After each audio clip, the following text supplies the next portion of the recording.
Então, pessoal, vamos lá. Boa noite. Nossa última aula da disciplina. E eu coloquei esse texto de referência para a aula de hoje, que é algumas reflexões que nós temos desenvolvido também aqui no meu grupo de pesquisa sobre essa ideia que a gente tem chamado de matemática problematizada, tá? Sobre a qual eu vou falar um pouco, e que tem a ver com a gente pensar o ensino de matemática de uma forma diferente daquilo que é usualmente pensado. E a gente acha que tem muito a ver com tudo que a gente discutiu ao longo dessa disciplina, né?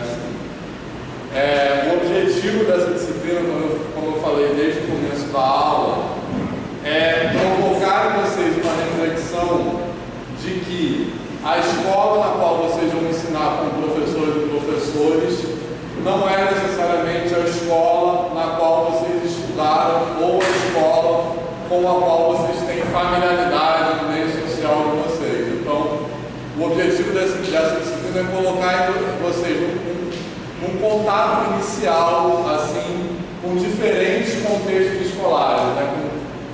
Contextos escolares plurais, assim.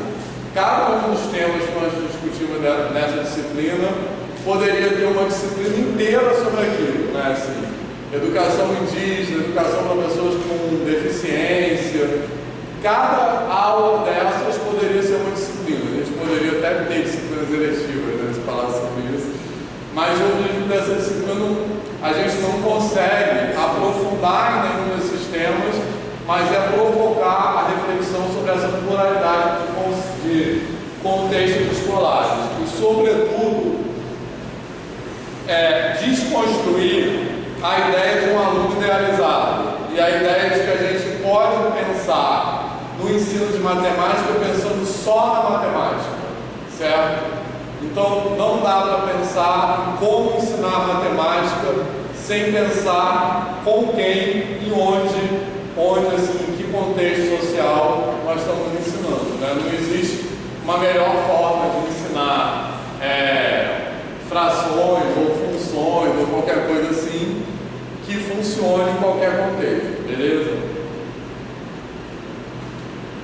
E essa ideia de matemática problematizada que eu coloquei nesse texto de referência de hoje, a gente desenvolveu essa ideia pensando nessa perspectiva, beleza?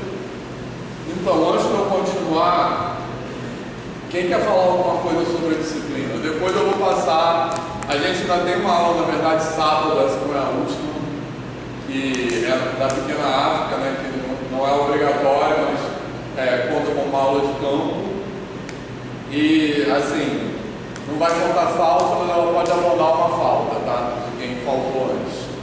Enfim, então aquela será a nossa última aula mesmo, para quem for, mas essa é a nossa última aula em sala, né, digamos assim.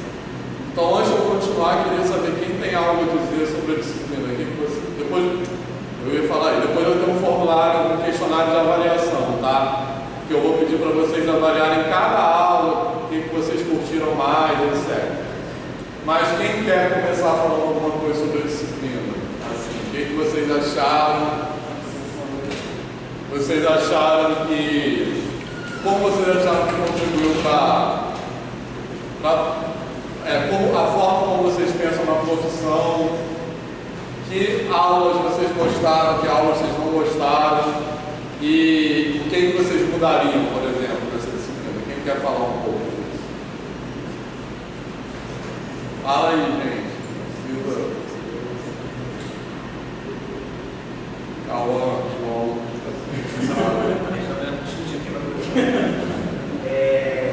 Eu gostei muito, assim, desde a primeira aula, todas as aulas que nós teríamos, e eu acho que, para mais do que aprender matemática, essa disciplina, ela me ensinou a tratar com os alunos, sabe? Porque eu tive na educação, né, em uma escola particular e uma escola pública, mas não tiveram todos esses assuntos que nós tratamos nessa aula. Exatamente. Então, A gente entra no curso só tendo contato com as Exatamente. formas Aquilo que eu aula. gostei. E mais do que isso, eu vou sair dessa disciplina com o pensamento de que a gente nunca sabe, Isso. a gente sempre está aprendendo, mas eu acho que esse é um pontapé inicial para você ter boas escolhas, para você saber como você vai lidar quando você chegar numa sala e ter 40 alunos. Isso conversa muito com tudo que eu estou fazendo agora, porque eu também estou fazendo PIBID e eu estou no papel de observador. E aí quando eu estou na sala e a professora está explicando, eu consigo perceber a interação dos alunos. Aqueles que têm problemas familiares, que estão com problemas para entender, e mais do que isso, quando eu estava no meu ensino fundamental e ensino médio, eu não tive contato com alunos com deficiência. Entendeu? E agora eu já sei mais como trabalhar essa questão. E eu acho que é isso. Bom. Quem mais quer falar? Eu sou muito suspeito para falar porque eu acho essa disciplina maravilhosa, da forma como o senhor traz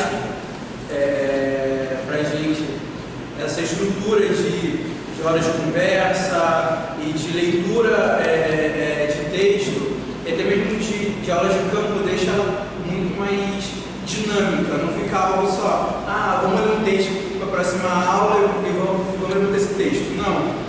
Muitas das vezes a gente nem entrava no debate do texto, era algo que extrapolava aqueles textos que eram colocados ali. Eu acho muito interessante tudo que foi falado, eu corroboro com o Cauã em tudo que ele disse, e a aula assim, que eu achei mais interessante, que mais falei, que mais professor, foi a última aula, que foi a de formação de professor. Legal. Que aí a gente conversou muito sobre o tema, inclusive depois da aula, conversando com o Cauã, conversando com o Henrique e com o Natan, a gente conseguiu extrapolar o conteúdo que foi apresentado aqui, inclusive fazer conexões e interconexões com outras coisas passadas que foram faladas da disciplina. E tudo da disciplina, inclusive. Acho que essa foi uma disciplina que eu consegui me mostrar. De onde eu vim, no sentido do tipo de escola que eu vim e qual o tipo de escola que eu, como futuro professor, quero trabalhar. E o que tentar fazer para que isso aconteça, sabe? É basicamente isso. Qual é a escola que você quer trabalhar como professor? Eu acho uma escola onde a gente não precise chegar em sala de aula e só cuspir matéria no quadro. Onde a gente possa e consiga trabalhar todas as questões e trazer elas trabalhar todas as questões que precisa trabalhar de matemática e de outras disciplinas, mas não focar no conteúdo. Focar naquele que recebe o conteúdo, que é o aluno, que é quem é o principal ali, sabe? Hoje mesmo eu estava conversando com a minha professora, né, do PIBID, a professora de alunos, e eu acho que eu acho que para responder a pergunta dele, a escola que eu quero, até conversando com ela, é a escola que eu chegue na sala de aula e não escreva teorema, que você problematize aquilo que você vai dar para os alunos. Então vamos falar sobre isso bastante hoje. Quem mais quer falar alguma coisa? Assim, qual foi a aula que vocês, o tema, né, que vocês mais gostaram, que vocês menos gostaram? Quem quer falar?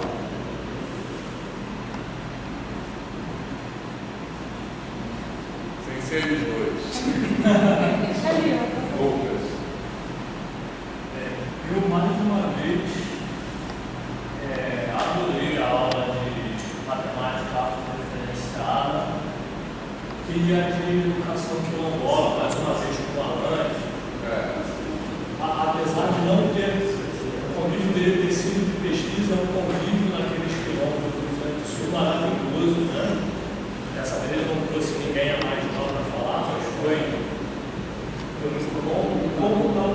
foram as duas aulas que eu mais gostei, tirando essa, que essa no semestre passado também foi maravilhosa, de matemática problematizada.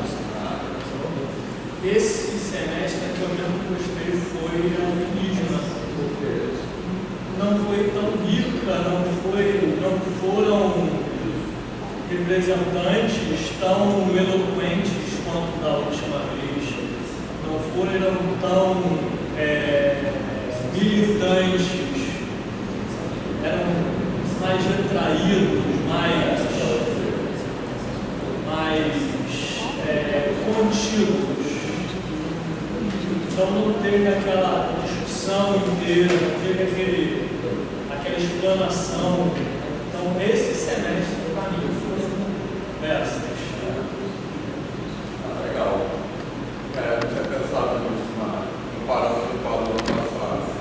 Agora, o Alan e o Diego também, mas realmente eu acho ele maravilhoso. Ele é um pesquisador muito importante na educação quilombola. Assim, e é muito assim. Vou falar uma parada meio. Não sei se eu deveria falar, mas é realmente um privilégio para ele. Não só ele, mas muitas das pessoas que vieram aqui na disciplina, acho que vocês deveriam pensar sobre isso, tá? Porque são pessoas muito assim, envolvidas e muito importantes nas suas áreas. São expoentes. O Alan é muito premiado, assim, o trabalho dele é muito foda mesmo. Assim. O Diego é mais jovem, né? O Diego também. Assim, Eu queria que o Alan tivesse conseguido trazer esse semestre, agora ele falou que talvez fosse cantar. Ele falou que semestre, então talvez tentar trazer esse semestre, quando o Diego não conseguiu, com o Alan para falar com ele. Até porque o outro quilombo do semestre passado aqui no Rio foi o Machadinha, é um quilombo que perdeu muito da sua identidade. E esse semestre, o outro quilombo do Rio é um quilombo que ainda está se reconstruindo e já perdeu totalmente a identidade antiga. Eu acho que os professores falarem com o Alan, que é um professor cultural de quilombo, ele não é um griot, porque o griot é o professor mais velho, é o idoso, é aquele que tem o conhecimento. Enquanto o Alan não, é um professor um pouco mais novo, é um futuro griot.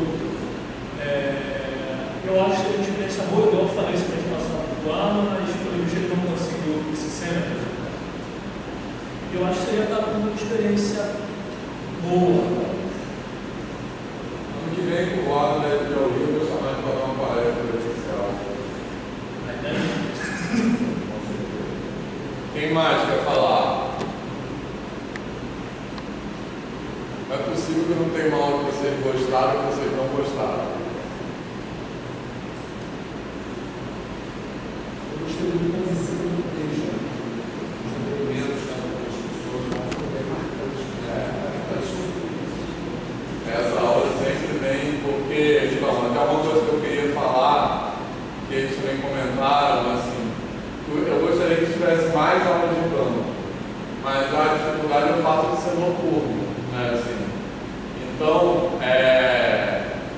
todas essas, a maioria dessas instituições não funcionam à noite, né? Então essa dificuldade de ter aula de campo. O EJA, a gente consegue ter aula de campo porque o EJA funciona à noite, mas assim, é só por esse motivo que não tem mais aula de campo, pelo fato de ser à noite. Assim, mas a aula de campo você está no lugar, né? Isso.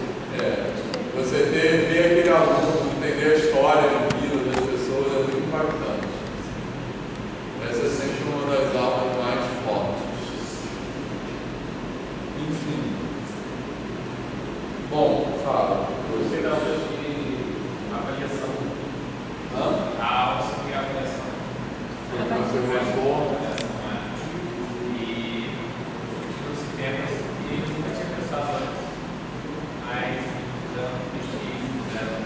para mim. Mas legal.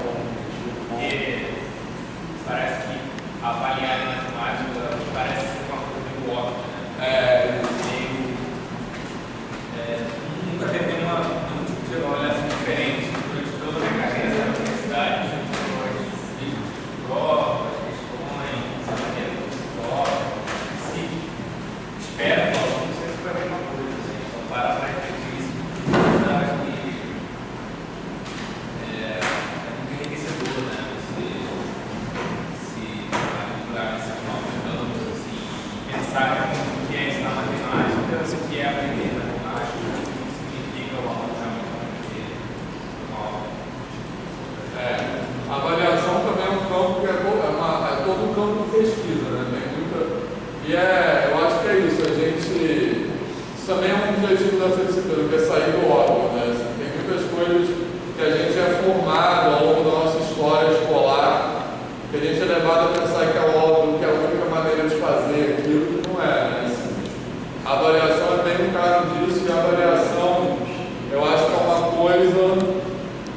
que a gente precisa pensar muito seriamente, porque a avaliação é um fator muito importante de afastamento dos alunos da matemática, né? Assim, a avaliação matemática tem muito caráter de fazer as pessoas não gostarem, né? Fazer as pessoas se traumatizarem com matemática. Então, também poderia, como todos os outros tópicos, poderia ter uma disciplina inteira só disso, né? Mas é isso, essa disciplina é um pouco para provocar pensamento inicial, e depois todas essas são áreas que vocês podem se aprofundar posteriormente, para quem for fazer mestrado, doutorado, todas são áreas de pesquisa. Assim. E aí, quem mais?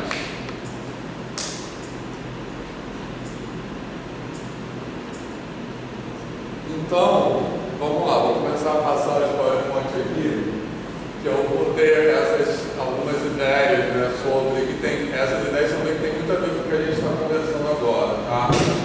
E que foi uma coisa que a gente tem pensado aqui, como eu falei no meu grupo de pesquisa, que tem nos ajudado a pensar em o que significa ensinar matemática, como o Lucas falou, para além do óbvio, assim, né? Então, eu acho que algumas coisas que estão nesse PowerPoint já está disponível lá, tá? Eu acho que algumas coisas que estão nesse PowerPoint já estavam em outros que eu mostrei anteriormente, eu não lembro direito, mas aí eu vou pulando qualquer coisa, tá? Então, isso aí eu já mostrei para vocês. São duas memes. Já ou não, aqui nessa disciplina? Então, vou colocar aqui. Não está dando para ver direito, mas eu vou explicar para vocês. Eu acho legal a gente olhar para essas memes, porque é claro que meme é uma coisa estereotipada, né, em geral, mas de alguma forma as memes expressam alguma visão popular, assim, alguma visão generalizada sobre algum assunto, né? Então elas expressam de alguma forma, nesse caso, como as pessoas veem a matemática em ensino de matemática, tá? Então, e essas duas memes, elas expressam, vamos dizer, dois aspectos que têm muito a ver com aquilo que a gente quer falar quando a gente fala sobre matemática problematizada, tá? Então, aquela da esquerda, está escrito em inglês também, mas o que está é assim: esses dois bonequinhos são também o estereótipo do professor de matemática, né, que é um homem velho, branco, ou professor da área de ciências exatas e tal. E ali no quadro negro assim, tem um monte de fórmula escrita de um lado, um monte de fórmula escrita do outro lado, e no meio está escrito assim: então um milagre acontece. Tipo assim, na passagem de um monte de fórmula para outro monte de fórmula, um milagre acontece. E aí o outro responde: eu acho que você deveria ser mais específico nessa passagem. Quem se identifica com isso? Assim? Quem já esteve nessa situação de estar na aula de matemática e ter a sensação de que as coisas acontecem por milagre, assim, de saída do nada? As matérias de álgebra. Principalmente álgebra 2, que vai, o professor bota assim: um anel é tal. Aí do nada ele bota: não, mas um grupo é uma junção de. O que a gente está pensando, pelo amor de Deus? Já tive essa sensação, e quando perguntei pro professor, mas o que está acontecendo? Por que dali passou para cá? Ele ainda olhou para minha cara e falou assim: você não sabe isso, você não devia estar aqui. Pois isso é muito grave, né? Já falei sobre isso, né? Assim, essa fala é uma fala, infelizmente, exorbitante, né? Essa é uma fala relativamente comum nas grandes universidades, principalmente. Não sei se alguém já ouviu isso aqui, algum professor daqui falando isso. Você não Então, é bom pegar esse exemplo, né? Porque eu acho que essa é uma coisa muito importante, né? Que alguns professores também na educação básica tendem a fazer juízo de valor ou julgar aquilo que o aluno sabe ou não sabe. Tipo assim, um aluno que chega no ensino médio, não sabe, sei lá, regras de sinais. Então é importante a gente pensar eticamente sobre a nossa profissão. Então, não cabe a você julgar por que aquele aluno sabe ou não sabe, até porque grande parte das vezes não é culpa dele, ele não saber alguma coisa. Quase todas as vezes isso é culpa do sistema, vamos dizer assim, para simplificar as coisas. Então, não cabe a você julgar, cabe a você ensinar para o aluno que está ali, não para o aluno que você gostaria que estivesse. Né? Mas, enfim, essa coisa de cair do céu, eu acho que é bem essa sensação, né? Assim, e tem muito a ver com o que a gente quer dizer daqui a pouco com matemática problematizada, tá? Porque a ideia de matemática problematizada, um pouco como o Cauã falou, em vez de você logo falar, enunciar um teorema, antes disso, você provocar uma discussão sobre a que pergunta aquele teorema responde, né? Por que aquele teorema é importante, da onde vem, da onde vai. Eu tenho algumas lembranças, né, da minha história na escola e aqui na graduação, né, aqui na UFRJ. E uma lembrança que eu tenho, uma lembrança assim, da sensação, foi álgebra linear 2. Essa álgebra linear, né, assim, foi uma matéria que eu reprovei, inclusive. E o professor entrar na sala e escrever espaço vetorial, que é um pouco como ele falou, do anel. Espaço vetorial é isso aqui, um negócio enorme com várias propriedades. E eu lembro da minha sensação que eu falava, o que é isso? Assim, tipo, o que é isso? Não é que eu não estou entendendo o que está escrito, tipo, para todo, não sei o quê. Não estou entendendo de onde isso vem e para onde isso vai. Né? Então, o cair do céu é um pouco isso. Por que isso é relevante? A que pergunta esse conceito responde? Né? Assim, né? Então, muitas vezes, quando o aluno fala, não entendi uma coisa, o professor repete o que está escrito, mas não é assim, a sintaxe do que está escrito, é o significado. Né? Assim, né? Enfim, então é um pouco isso tem muito a ver com matemática problematizada. Né? E essa coisa de então um milagre acontece, né? Eu acho que a escolha da palavra milagre também é importante nessa mente, porque milagre é uma coisa divina. E muitas vezes, eu quero já voltar a falar sobre isso, a gente tem uma sensação de que matemática é uma coisa divina em algum sentido. É uma coisa assim que não é produzida por seres humanos. Né? Assim, é uma coisa que está pensando assim, até em Platão, no mundo das ideias. Cuidado. Que está num lugar assim como se fosse no céu. Né? A matemática está num lugar assim e a gente... que a matemática não é uma coisa inventada pela sociedade como qualquer outra coisa. Parece que a matemática fica num lugar diferente das outras áreas de conhecimento, né? Ela está num lugar meio divino e a gente tem que acessar, vislumbrar aquele lugar. A minha posição filosófica perante a matemática é o oposto disso, que a matemática é um conjunto de conhecimentos produzidos socialmente como qualquer outro conjunto de conhecimentos, assim como é arte, história, beleza? Isso é uma posição política e filosófica, beleza? Então, nesse sentido, não há distinção de ciências exatas e humanas. Todas as ciências são humanas, porque todas as ciências são produzidas e contextualizadas socialmente, historicamente. Então, a palavra milagre é uma coisa para desconstruir. E repara que culturalmente, nas nossas culturas profissionais, isso é até valorizado, né? O professor que faz mágica em sala de aula, né, que faz uma coisa, ele parece que ele se sente empoderado. Isso é para a gente desconstruir, tá? É uma maneira ridícula de se empoderar, certo? Beleza? Essa é um termo chamado matemática. Matemática, eu acho horrível isso. Então é aquele professor que esconde o jogo, sabe assim? Que ele faz uma coisa, parece que ele entra no jogo para mostrar que ele é mais inteligente que os alunos, que ele faz uma coisa que o aluno seria incapaz de fazer. Tá legal? Então o milagre tem um pouco a ver com isso, ele está num lugar divino, certo? Tranquilo? Fez sentido isso?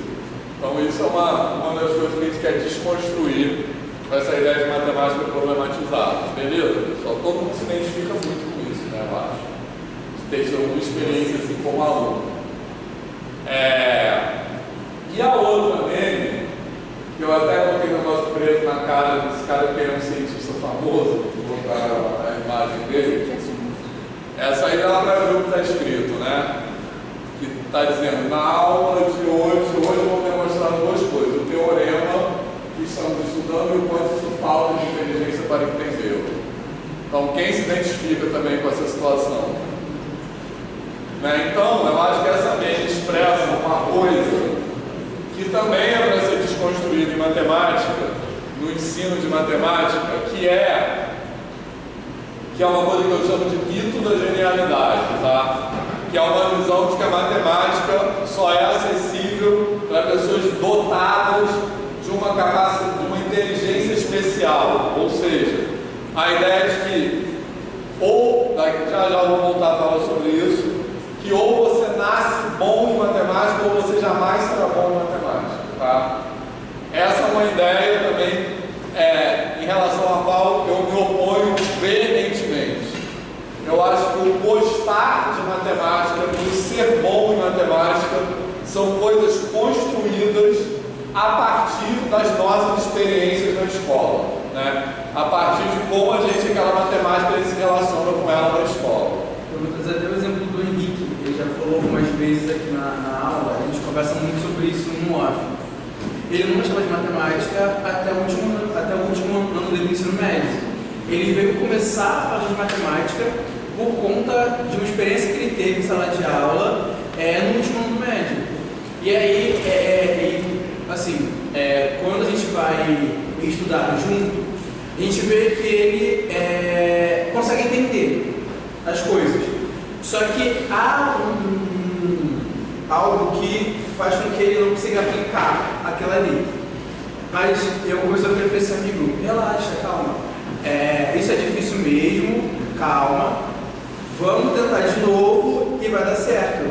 E aí, isso está muito de encontro com o que você está falando, porque, sei lá, se ele fosse pensar no primeiro ou segundo ano, ele nunca ia querer matemática, ele nunca ia querer isso.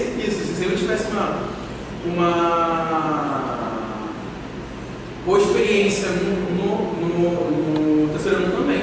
Então é isso, ele não nasceu para matemática, ele não nasceu para fazer isso, mas o fato dele gostar, o fato dele querer fazer, trouxe ele para cá e ele está aqui hoje. Exatamente isso. Então, eu acho que esse exemplo é interessante para a gente pensar o seguinte, também é uma coisa que vai aparecer no slide daqui a pouco, que a gente tem a visão de que matemática é uma coisa que eu chamo de uma confusão epistemológica, que a ideia de que como matemática é uma ciência exata, então o ensino de matemática também é exato, no sentido de que eu acho que a gente pensa isso um pouco também em relação à aprendizagem de todas as disciplinas, que é o seguinte: a gente pensa que a aprendizagem é algo que se dá num campo racional, certo? Num campo assim, de que você explica, o que vocês acham dessa visão? Uma ideia de que se você explica algo para uma pessoa, claramente essa pessoa vai entender, certo? Uma ideia de transmissão de conhecimento. Eu vou falar uma coisa, a pessoa vai ouvir e vai absorver aquilo que eu estou falando. Essa ideia, eu acho que é uma ideia completamente errada com relação à aprendizagem e ela é muito forte em matemática. A aprendizagem é uma coisa que se dá 95%, vamos dizer, num campo afetivo e muito pouco no campo racional, né? Então, a nossa relação emocional, afetiva com a disciplina determina a nossa aprendizagem.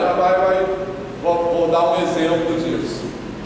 Beleza, pessoal? Então, Vitor, acho que é importante pensar assim, quando a gente está falando de afetividade, né, no campo da aprendizagem, a gente não está falando que só da questão de você tratar bem o aluno, é afetividade no sentido de algo que te afeta mesmo, algo que você se envolve com aquela proposta de atividade, com aquela proposta de problema, com aquele questionamento que é feito com o professor, a ponto de você falar assim, nossa, eu acho que eu gosto desse negócio, né? É provocar um gostar, não é só tratar com carinho.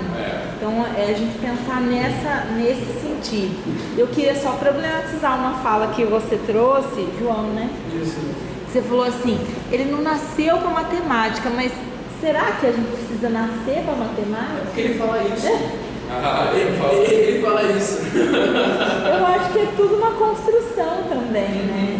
Eu acho que as experiências que a gente passa é que vão construindo, vão nos ajudando a construir a nossa relação com a matemática. Né? E quando o professor promove experiências em que o aluno pode mostrar sua criatividade, seu modo de pensar, pode errar e pode aprender com esse erro, você está construindo uma relação positiva, né? Que todo mundo passa a acreditar que realmente pode fazer matemática. Eu acho que isso é importante. Então é isso que eu quero dizer, assim, nesse sentido, não existe, pode existir assim, algum fator, assim, vamos dizer, genético, vamos dizer, mas muito pequeno. Eu acho que esse fator é insignificante em comparação ao que a gente constrói ao longo da nossa vida, né? Assim, aliás, eu fiz até um teste de DNA que eu ganhei de uma promoção no Banco do Brasil, de um teste de DNA, né, que ele faz assim, assim, se você tem propensão para alguma doença, um teste de DNA assim. E aí nesse teste veio que eu tenho pouca habilidade para matemática.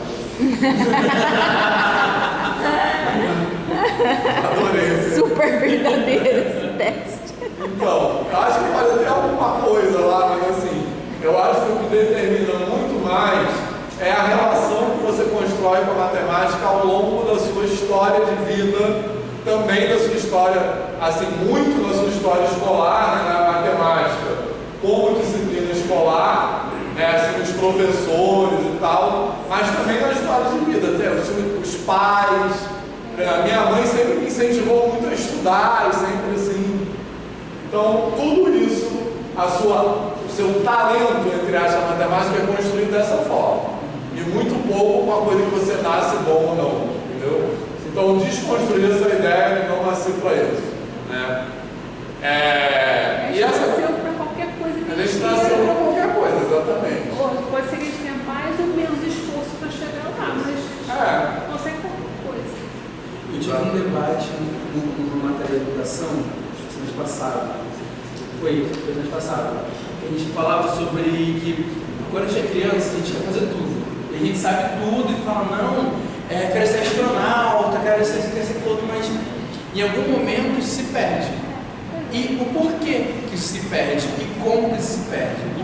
E aí a professora, agora eu nem me recordo quem é, ela falava que estava se perdendo porque durante os processos que a gente vai vivendo, vão tentando racionalizar tudo. E aí isso, eu quero ser astronauta. Pô, mas você mora na Zona Oeste, numa favela, não tem como você ser astronauta, sabe? E aí essas falas vão racionalizando todo o processo que não deveria ser racionalizado. E aí acontece isso que acontece hoje, que é todo o problema. Você já viu os PowerPoint? Não. É exatamente esse exemplo. É ótimo, assim, muito bom. Mas antes de continuar, a gente já vai voltar exatamente no que o João está falando, tá? Antes, um exemplo verdadeiro, assim, da vida real.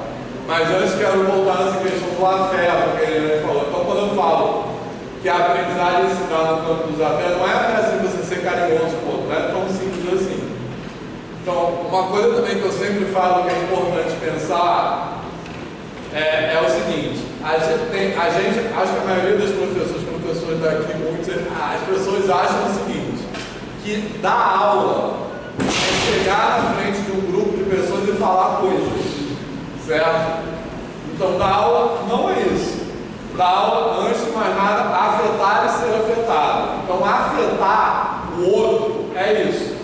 Como que aquilo que está falando ali afeta o outro, como aquilo chega no aluno, como o aluno se mobiliza com aquilo. É isso que a gente tem que pensar quando a gente está dando aula, por isso que o olho no olho é tão importante. E por isso que dar aula no remoto é tão difícil. E também o afetar, então como aquilo que eu estou falando mobiliza aquele aluno, como aquilo toca aquele aluno. E o ser afetado, que é você como professor ser afetado pelo que a turma reage, pelo que a turma interage e tal. Muita gente dá aula como se estivesse falando sozinho, concorda? Como se não tivesse ninguém ali, certo? E muita gente dá aula assim, alguém da turma fala uma coisa e o professor continua na mesma linha como se não tivesse acontecido nada. Percebem isso? Assim, alguém faz um comentário e o professor ignora e continua falando. Então, ser afetado é um pouco isso, beleza? Então, mas esse slide vocês já viram essa história? Eu já mostrei isso para vocês do franjinha. Já? Acho que no PIBID. Aqui não, no PIBID você já viu? Tá. Então, essa aí tem tudo a ver com o que o João Pedro falou. Essa aí é uma história, é um episódio verdadeiro que aconteceu com uma aluna minha. Tá? Eu achava que eu tinha contado aqui mesmo, não importa. Uma aluna minha que ela é professora dos anos iniciais, tá? Do Fundamental 1. E aconteceu, ela estava dando uma aula de ciências no Fundamental 1. E como parte dessa aula de ciências, ela pediu para que os alunos colorissem essa imagem aí. Sabe quem é esse personagem? Sim? Franjinha, que é um personagem da Turma Mônica, e que é um personagem que é o cientista da turma. E como é esse boneco assim no original da Turma da Mônica? Então, é branquinho e lourinho, né? Assim. Então só isso já fala muito também. O boneco que foi escolhido para representar o estereótipo do cientista é um homem branco louro, né? Assim. E aí ela pediu para os alunos pintarem esse boneco e um aluno negro, perguntou isso aí na sala: professora, preste atenção nisso para a continuação da história, tá? E é isso, ser astronauta. Professora, eu sempre quis ser cientista. Eu posso pintar esse boneco da minha cor, eu tenho que pintar ele de branco e louro, né? Então, o que é importante pensar aqui é o seguinte: eu acho que isso ilustra bem aquilo que eu estava falando. A aprendizagem, no sentido da construção do conhecimento, não é algo que se dá no campo racional só. Então, isso é um exemplo, acho que muito contundente, de como a aula afeta o aluno, tá? Então, pensem bem, né? Claro que a professora falou: não, você pode pintar ele da sua cor. E aí, essa aqui foi a figura que o aluno fez, tá? Essa é a figura real, assim, que aconteceu. O aluno pintou o franjinha dessa forma aí. Mas pensa o seguinte: se a professora responde para esse aluno: não, repare que o aluno falou, eu sempre quis ser cientista, e a professora fala: não, você não pode pintar isso da sua cor, esse boneco aí da sua cor. Isso é uma criança, tá? No Fundamental 1. O que essa professora está dizendo para esse aluno? Estaria dizendo para esse aluno? Ele está dizendo: você não pode ser cientista, né? É essa mensagem que muito provavelmente vai chegar naquele aluno. Essa área de ciências é uma área na qual você não é bem-vindo, né? Você não pode pintar esse boneco da sua cor. É isso que essa professora diria para esse aluno. Beleza? Faz sentido isso? Tá? Então é isso que a gente tem que pensar, como aquilo que a gente fala afeta o aluno, né? A gente tem que pensar isso em todos os níveis. eu acho que esse exemplo é muito forte, né? E como uma atividade como essa pode levar até uma discussão sobre racismo, né? Porque quem é o personagem sujo, que não quer ir para a escola, exatamente. é o único negro. Que é minoria dentre os personagens, que não reflete a realidade do brasileiro. É o único negro e ele é o cascão, que é o sujo, que não gosta de tomar banho. Sim. Exatamente, isso. Então, até nos quadrinhos. Enfim. Beleza, pessoal? Fez sentido isso? Algum comentário? Então, afetaram um pouco isso, tá? E aí, ainda nessa linha, tem essa história aí, que eu vou... Esse aí eu já mostrei, não? Foi o texto da primeira aula. Então esse é o Neil deGrasse Tyson, né, que é um cientista americano, astrofísico, americano não, estadunidense, falar americano é errado, porque a gente também é americano, enfim, estadunidense, e ele é um astrofísico muito reconhecido, ele conta essa história, né, assim. Então a fala dele é muito nesse sentido também que o João falou, porque o que ele fala é o seguinte, ele fala mais ou menos como aquele menino do slide anterior. Ele fala que ele sempre quis ser astrofísico, né?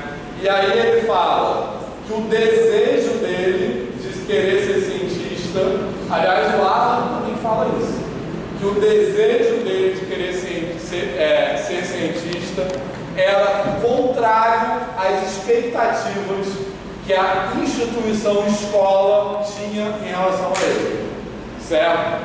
Então, o que se esperava daquele aluno, que era um menino negro, é que ele não fosse cientista. Então ele fala que ele falava isso, por que você não vai ser atleta, né? Que é essa visão, enfim, que é toda uma construção do racismo também, né? Assim, que o negro só serve para atividades físicas e não para atividades supostamente intelectuais. Então, imagina se o Neil deGrasse Tyson fosse aquele menino naquela história. Se a professora tivesse dito para ele que você não pode apitar o franjinha na sua boca, talvez ele não fosse o Neil deGrasse Tyson hoje. Beleza? Então, isso que eu quero dizer é que essas coisas, o aluno que não aprende, quase sempre ele não aprende por isso, não porque ele é pouco inteligente. Ele não aprende porque muitas vezes a instituição escola interdita a aprendizagem dele, certo? Fala.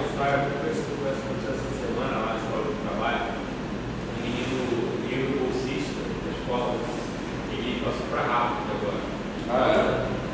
Só que é muito bom jogador de futebol, ele chegou a jogar profissionalmente e ele chegou na escola, souberam, né, fizeram uma festa para ele e tal, e começaram 2 minutos sobre a aprovação dele e começaram a falar sobre futebol, assim. Mas ele é muito bom de futebol, você vai fazer uma carreira, e assim, sumiu o tema, o menino passou para rápido, sabe? E começaram a falar sobre ele ser bom de futebol. Eu achei muito bizarro. Pois é isso. Porque qual é o lugar quais são os lugares no qual a sociedade coloca as pessoas, né? Então o racismo é muito sobre isso, né? E é um erro achar, que também é uma visão comum, de que matemática, por ser uma disciplina de exatas, não é afetada, não está isenta dessas questões, né? E ainda para ilustrar isso, tem esse livro aí, você já mostrei? Esse é um livro que também eu acho que ajuda a desconstruir essa visão de que a matemática não é afetada por essas questões. Esse é um livro, o título dele em inglês, no original, é Weapons of Mass Destruction, que é trocadilho, na verdade, com aquela coisa de armas de destruição em massa, né, que seria Weapons of Mass Destruction. Então, hoje ele já está traduzido para português, eles deram outro título, mas seria a matemática como uma arma de destruição, é isso que ele quer dizer, né? Então, essa autora, que esqueci o nome dela, Cristina, Catherine, uma coisa assim, enfim, ela é uma matemática, né? Ela é uma pesquisadora em matemática e ela fala dos algoritmos computacionais. Então, muita gente tem uma visão de que os algoritmos computacionais, como eles são construídos matematicamente, então eles são perfeitos. Então, os algoritmos computacionais são isentos de questões sociais, né? Como se a matemática e as coisas que são construídas com matemática, aquela coisa que se fala de os números não mentem, né? Mas as pessoas mentem com os números, aí é que está. Então, uma visão de que tudo que é construído com a matemática é certo, né? Então, o que ela fala é que os algoritmos são matemáticos, mas as pessoas que constroem os algoritmos são humanas. Então, os algoritmos são impregnados das visões e dos preconceitos das pessoas que programaram os algoritmos. E aí ela cita vários exemplos de como esses algoritmos aprofundam desigualdades sociais, né? Um exemplo disso que ela cita nesse livro, que também é muito marcante, é algoritmo de reconhecimento facial. Alguns assim que tinham que acontecer isso, que não reconheciam pessoas negras como seres humanos, beleza? Como é que isso vai acontecer? Porque a pessoa que programou esse algoritmo tem uma visão estereotipada dos traços humanos como os traços de uma pessoa branca, né? Então é isso, a pessoa que programou é humana, né? Então os algoritmos não são isentos disso, né? E muito menos na nossa sala de aula, certo? Estatística, às vezes, também é direcionada. Exatamente. É que essa coisa, os números, tem até um livro, né? Como mentir com estatística, né? Assim, que fala um pouco isso, né? De como a gente pode usar para... Isso é muito comum na eleição, né? Coisas que... Enfim. Bom, isso aí. Beleza, pessoal? Alguém quer falar alguma coisa sobre isso?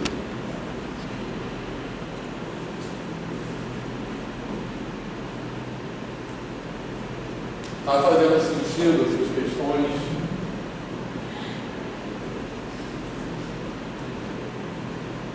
Certo? Esse livro tem em português? Tem. Esse livro para mim não está achando não, só está achando, eu achei ele em espanhol ou em inglês. Tá, pode ser que eu esteja enganado, mas eu acho que tem. Até pouco tempo atrás não tinha, mas eu achei que ele tinha sido traduzido. Eu achei ele só em espanhol e em inglês na Amazon, não achei em português. Tá, eu vou dar uma pesquisada. Se eu não me engano, tem um documentário sobre esse livro. Se eu não me engano, tem Netflix.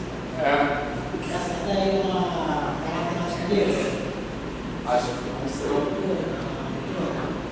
Não lembro. Esse conceito talvez já tinha visto no documentário. Tá. É porque o título dele em português é outro. Algoritmos de destruição em massa. É isso. Como chama o documentário? Você lembra?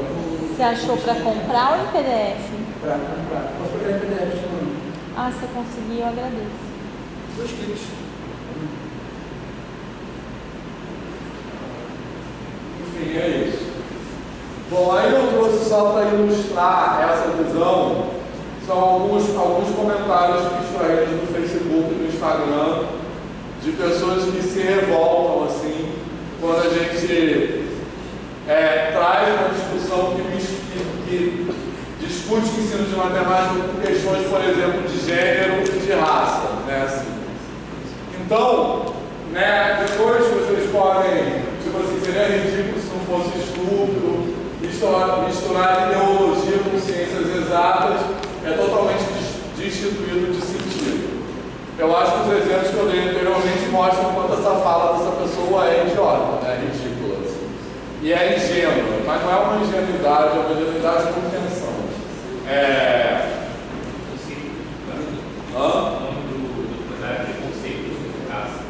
Preconceito de Codificado. Tem no Netflix. Não é da estrutura de Uri. É sobre educação espacial. Ah, tá. Ah, não sabia não, vou ver, vou procurar. Vocês já viram isso? É legal? Falamos sobre isso no Twitter, que diz que o Twitter, se for uma imagem de um homem branco, ele aparece primeiro em qualquer outro tipo de imagem de pessoa. Ele dá preferência na timeline. Então, tem muitas coisas assim, né? Enfim, então, essas falas aí, eu acho que elas mostram duas coisas principais na visão das pessoas que fizeram essas falas. Primeiro, aquela coisa que eu falei de que ensinar, que as pessoas falam assim, a gente tem que se preocupar em melhorar o ensino de matemática. Mas o que é melhorar o ensino de matemática? Como se melhorar o ensino de matemática fosse pensar só no conteúdo. Exatamente isso que eu quero dizer que é impossível. Não é possível falar em melhorar o ensino de matemática sem se preocupar com essas questões, né? Então, é uma visão de que melhorar o ensino de matemática é pensar só em como ensinar o conteúdo sem considerar tudo isso, tá? E uma outra questão que as pessoas ficam muito irritadas quando a gente traz essas discussões para dentro da matemática. Então tem falas assim, essas questões ideológicas, elas podem aparecer em todo lugar, menos na matemática. Então esse menos na matemática é muito forte, né? Assim, como se a matemática fosse vista como um lugar, como eu chamo aí, um território seguro, né? Um lugar onde as questões ideológicas não entram, né? Assim, como se fosse possível falar, ensinar matemática na sala de aula e tal, sem ser ideológico, né? Assim.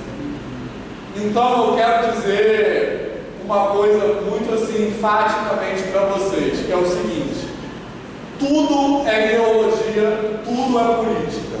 Não existe nada que a gente faça na vida que não seja política, né? Assim, as pessoas quando falam de política tem uma visão que fala assim, de eleição, de coisas partidárias, mas tudo que a gente faz, em particular em sala de aula, é política, beleza? Até assim, naqueles grupos de família que falam assim, não vamos falar de política. Aí eu respondo assim, eu não sei fazer isso. Eu não sei falar sem falar de política, porque qualquer fala que a gente faça no mundo e na vida é política. Ainda mais em sala de aula. Quando a gente escolhe dar mais ênfase a um conteúdo do que outro, quando a gente escolhe uma maneira de ensinar em relação a outra, isso é um ato político, né? Beleza? Isso é importante ser dito, porque isso é muito vendido hoje, que é possível, questão da escola sem partido, que é possível existir uma escola isenta politicamente, tá? Então, é muito importante repetir, isso é impossível. O que é possível é você, como professor ou professora, escolher qual é a sua ideologia, mas não deixar de ser ideológico. Não existe nada que não seja ideológico.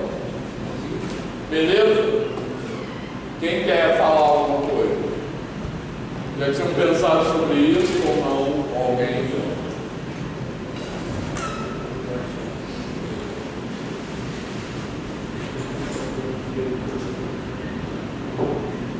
Certo?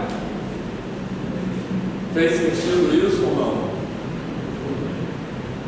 Tipo assim, quando você fala, vou obrigar os alunos a decorar a fórmula de mágica, isso é a política, né? Por que isso é política? Porque isso determina a relação que aqueles alunos vão desenvolver com aquele conteúdo, né? Determina se eles vão gostar ou não de matemática, por exemplo. Certo? Enfim. Bom, então, isso é um pouco essa visão que eu estou chamando de um território seguro, né, como se a matemática, como eu já falei, né, fosse um lugar onde essas questões não chegassem, né? E uma confusão epistemológica. Essa que eu estou chamando de uma confusão epistemológica já tem diretamente a ver com aquilo que eu vou falar em seguida, que é o que a gente chama de matemática problematizada e não problematizada. Essa confusão epistemológica é uma confusão entre a organização interna da matemática. Então, internamente, a matemática é organizada por meio de uma estrutura lógica, de teorema, definição, etc., e uma visão sobre a matemática, que seria da matemática como prática social, que inclui o ensino e a aprendizagem de matemática, tá? Então, essa confusão seria uma visão de que, como a matemática internamente é organizada logicamente, então a aprendizagem de matemática também ocorreria de forma lógica. Isso é falso, né? De acordo com aquilo que eu falei agora há pouco. A aprendizagem de matemática ou de qualquer outra coisa se dá sobretudo no campo do afeto, né? Certo? E até na história da matemática, que já já eu vou chegar lá. Na história da matemática, as ideias não foram nascendo assim logicamente. As ideias não nasceram organizadas da maneira que a gente vê hoje, né? Uma coisa que eu sempre gosto de falar é que as definições não inventam as ideias. As definições, função contínua, não sei o quê. As ideias precedem as definições. Então as coisas não nascem assim tudo certinho, né? Então essa que é a confusão entre a organização interna e a forma como se produz ideias matemáticas. Beleza? Então isso dá uma visão que é o que eu chamo de território seguro, como se a matemática pudesse ser isenta de questões sociais. Beleza? Fez sentido isso? Eu acho que é uma visão muito determinante do ensino de matemática que a gente precisa desconstruir também. Vitor, acho que um exemplo, né, foi até próximo do que você falou no início da aula. Muitas vezes, quando a gente faz uma pergunta, uma aula de álgebra, de análise, mas eu não estou entendendo, né? Não quer dizer que a gente não está entendendo aquela estrutura lógica, mas muitas vezes a busca que a gente quer é entender onde aquilo se encaixa, que papel que aquilo tem, aquilo está ligado com o quê? São essas relações que a gente quer entender. E aí o professor, a gente passa por burro, né? Por perguntar uma coisa que o professor muitas vezes não vai nem saber explicar. Muitas vezes o professor nem nunca pensou sobre isso, né? Ele fica dando aquele negócio ali. E isso é uma coisa, eu estava conversando com o Cauã, antes da P1 dele de álgebra 1, que a gente ficava, não, mas eu tenho que aprender a aplicar isso, que eu não sei o que, eu falei assim, aí ele, mas por que isso serve? Aí eu parava e ficava assim, pô, eu sei aplicar o teorema, eu posso ajudar a aplicar o teorema. De explicar para que isso serve é meio complicado, porque nem eu sei para que isso serve. Eu acho que eu estou estudando para procurar para ter uma coisa certa para eu conseguir entender. Eu não consigo não procurar. Eu fico, cara, para que eu estou fazendo um bando de conta? Eu não tenho a menor ideia do que eu estou fazendo. Então eu sempre procuro, pelo menos, entender. Então, não quero me explicar, mas eu vou procurar alguma coisa. Eu fiquei chocada quando numa cena da Fórmula 1 eles entraram no box e aí eu vi aquela fórmula de geometria analítica, de você calcular ai meu Deus, a curva, calcular a inclinação. Falei, cara, olha lá onde está usando. Por que ninguém me falou que usava na Fórmula 1? Eu ia ficar bem mais interessado. Então, mas pegando essa fala aí do Guilherme, daqui a pouco vai aparecer isso. Muitas vezes as aulas de matemática começam com uma definição, como se aquela definição fosse natural, né? Então a ideia é desnaturalizar os conceitos. É assim, antes de dar uma definição, você tem que provocar aquela definição, ou seja, a que pergunta aquela definição responde, para que aquilo serve, assim, não é para o dia a dia, mas a que problema aquela definição responde. Por isso que a gente chama de matemática problematizada, beleza? Tá? Bom, isso aí é uma ideia também boa. Um exemplo que você falou da ideia antes do limite ter sido colocado da forma que a gente conhece, ele partiu de uma certa ideia. Aí depois o limite foi organizado da forma que conhecemos. E essa certa ideia levou a uma outra pesquisa que são os hiperreais dos campos numéricos.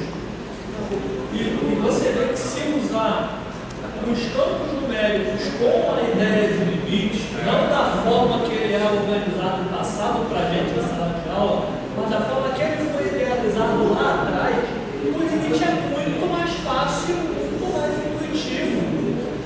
Ele é literalmente o de uma variável é uma lupa, o de várias variáveis é a leitura de um campo hiperreal. Mas essa ideia só foi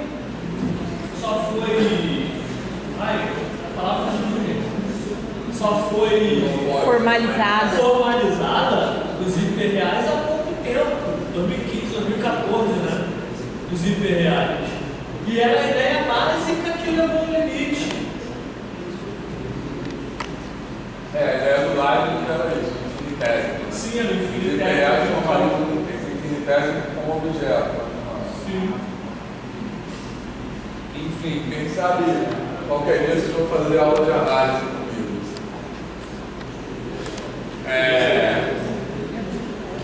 Mas olha só.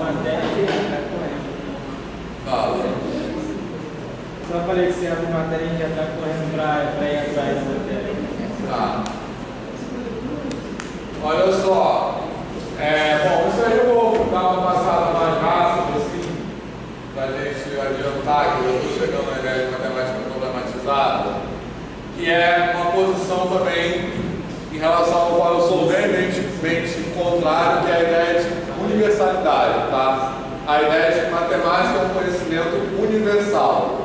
A ideia de que matemática é um conhecimento universal é uma ideia que a matemática é uma coisa que não depende dos contextos sociais, que ela é a mesma para o mundo todo, para todas as sociedades, etc. E essa ideia é uma visão de que a matemática é algo que fala assim, a matemática é a linguagem da natureza. Já ouviram esses jargões? É uma ideia de que a matemática é algo que está na natureza, intrinsecamente. E o nosso trabalho é traduzir a linguagem da natureza. Então, a matemática seria a linguagem da natureza. Essa é a ideia de universalidade. Que a matemática, então, ela é universal porque ela não está nas pessoas. Ela está na natureza. Certo? Ficou claro isso? É uma ideia muito disseminada de matemática e eu sou completamente oposto a essa ideia. Certo? Então, para mim, a matemática é uma maneira inventada pelas pessoas de tentar entender a natureza e a si próprios, certo? Então, outra cultura poderia ter outra coisa, que não é a matemática, tá? Então, a matemática é uma coisa, na minha posição, inventada pelas pessoas como uma tentativa de entender o que está acontecendo, assim como qualquer outra coisa, tá? Assim como a história também é isso. Beleza? Certo? E eu acho que essa visão de que a matemática é universal, de que a matemática da natureza é muito ruim para a aprendizagem. Eu acho que essa visão coloca de novo a matemática no lugar de milagre. A matemática é no lugar de algo que está no campo divino e que quem é muito iluminado vai acessar essa visão. Beleza? Tá? Então, a minha posição é a posição da matemática como uma posição social, como uma coisa inventada pela sociedade para entender o mundo. Beleza? Né? Bom. Professor, isso é o que de fato as neurociências são, porque quando a gente pensa na física, a gente pensa que ela foi criada, inventada para poder explicar explicar como que funcionam as coisas no âmbito físico da coisa. A química é a mesma coisa. E por que a matemática não? Sabe? Então, essa visão de por que a matemática não é bem importante, assim, porque isso é uma construção que coloca, que é assim, é que ela fala, a matemática é a rainha das ciências. Já ouviram falar nisso? Que é uma visão que coloca a matemática num lugar privilegiado em relação às outras ciências. Então, a matemática como uma coisa que legitima outras ciências, né? Então, é uma visão de que algum conhecimento, para ser legítimo, ele tem que ser matematizável, certo?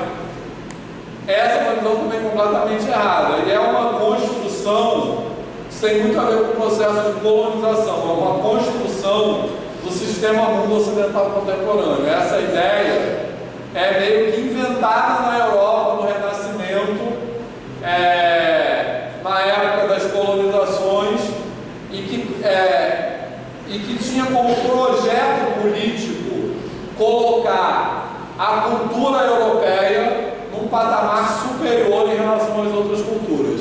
A matemática teve um papel importante nisso, certo? É a visão cartesiana das coisas, né? Descartes, né, falava explicitamente o seguinte: só pode ser conhecido aquilo que é quantificável, tá? Então, nessa visão, só pode ser estudado aquilo que pode ser quantificado de alguma forma, né? E as coisas são muito mais complicadas do que isso, nem tudo pode ser quantificado, né? Então, é essa visão que coloca a matemática nesse lugar. Por que a matemática não a física? Porque a matemática está num lugar diferente das outras ciências, né? E eu defendo aqui que a matemática é uma construção como qualquer outra ciência. Beleza? Fez sentido isso? Tá. Então aí Paulo Freire já dizia isso, né? Que é aquilo que eu já falei, não existe nada que não seja ideológico, muito menos em sala de aula, certo? E agora, embolou ali, mas está lá no Google Drive, está certinho. Agora a decisão, vocês querem fazer intervalo ou querem continuar e terminar mais cedo? Tá, intervalo então, não tem que falar nada. Então, intervalo 10 minutos, pode ser? A gente volta às 8 horas.